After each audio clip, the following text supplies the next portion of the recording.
Good day, I'm Twyla Whelan and this is your JIS News for Monday, December 2, 2024. Prime Minister Dr. Andrew Holness says a beach park has been identified for Priory in St. Anne and another in Negril, Westmoreland.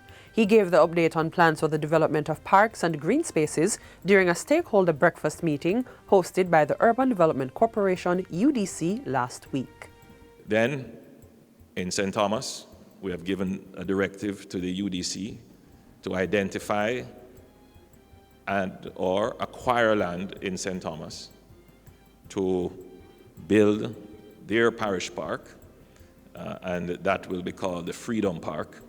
He also reiterated earlier commitments that the Hope Park at Hope Gardens in St. Andrew would be upgraded, while Kingston is also earmarked for a waterfront park. So there is already in place, not just plans, the wheel is already in motion for the development of the Kingston waterfront, and the entire Kingston waterfront will be a park. So we have signed a loan with the World Bank for $12 million. It will be $40 million overall, but $12 million US for the development of the linear park, which will run from the Marine Police Station all the way to Raytown.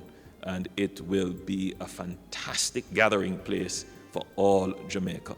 Meanwhile, development on the Portmore Resilience Park is now 30% complete and opening is projected for October of 2025. Approximately 3,000 residents of St. Elizabeth are benefiting from the installation of 2 generators at the National Water Commission's Newell and Little Park facilities in the parish. The installation of the generators has significantly enhanced water service reliability for residents of Newell, Beacon, Blunters, Billy's Bay, Great Bay, Old Wharf, Calabash Bay, Pedro Beach, Little Park and Sandy Bank. On Friday, government formalized the agreement with the Bread's Treasure Beach Foundation, which loaned the 2 generators, valued at $24 million, to the NWC in the wake of Hurricane Beryl. Minister with responsibility for water, Matthew Samuda, has lauded the partnership, which he says should be emulated by other private sector interests. We are going to need partnerships, we are going to need help, and we are accepting this with open arms, and we invite others to do the same.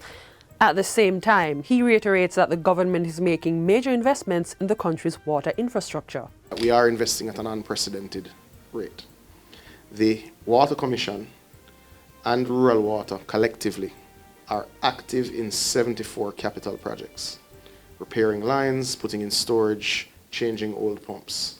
Jamaica now has the capacity to bring 45,000 visitors from South America this winter season thanks to the resumption of LATAM Airlines out of Lima, Peru. The South American airline landed at the Sangsta International Airport with a full flight yesterday. Tourism Minister Edmund Bartlett says this winter season will be a strong one, led by the resurgence of the South American airline. LATAM covers all the bases, and even though we recognize that there are some areas of South America to be touched, we know that most areas of South America are touched by LATAM. But utilizing the Lima gateway, the Lima hub, makes it even more exciting, because now we are not only feeding from LATAM into Lima, but Lima is being fed by other airlines that will now use LATAM to come to Jamaica. The flights will operate 3 times per week, on Thursdays, Saturdays and Sundays. The schedule is designed to provide convenient connections with Peru's domestic network, as well as several South American countries,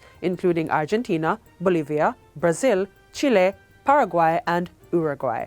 Residents of St. Thomas can now look forward to a more comfortable and convenient travel experience to and from Kingston thanks to new routes introduced by the Jamaica Urban Transit Company, JUTC. The new routes are 701 and 702. The 701 will travel between Yallas and Kingston via Albion and Bull Bay. The cost will be $200 without a JUTC smart card, but adults with a smart card will only pay $100 and children $50. Route 702 will travel from Morant Bay to Kingston through White Horses, Pamphret, Yallas and Albion.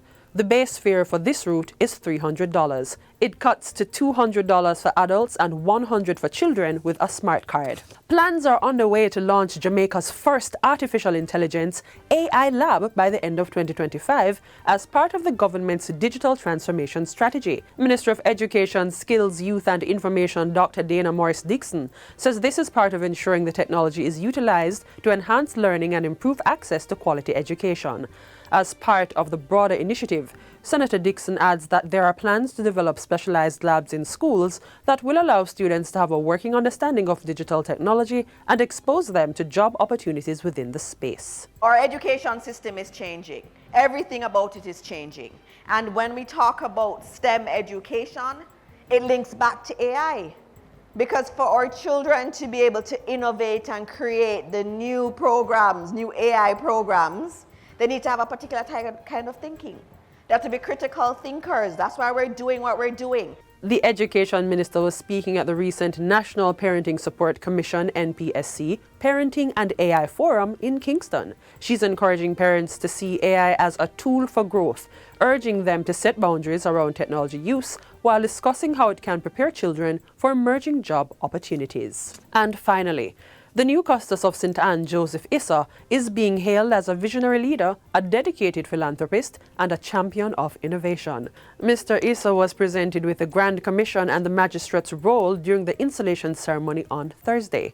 Both Governor General Sir Patrick Allen and Prime Minister Dr. Andrew Holness agreed that the appointment was well deserved. His extensive leadership experience and unwavering commitment to the well-being of others uniquely position him to guide St. Anne into a new era of growth and progress. His appointment as Custos is a well-deserved recognition of his integrity, dedication, and tireless contribution to his parish and country. As Custos Rotulorum, Mr. Issa will oversee 548 justices of the peace in St. Anne. He expressed deep appreciation for the trust placed in him and vowed to work alongside the parish's dedicated team of JPs to enhance the linkages between government and communities. In this regard, I intend to vigorously uphold the appointment and supervision process so that there is no compromising on the good name of JPs and the justice system. And that's it for JIS News Today. I'm Twyla Whelan. Thanks for watching.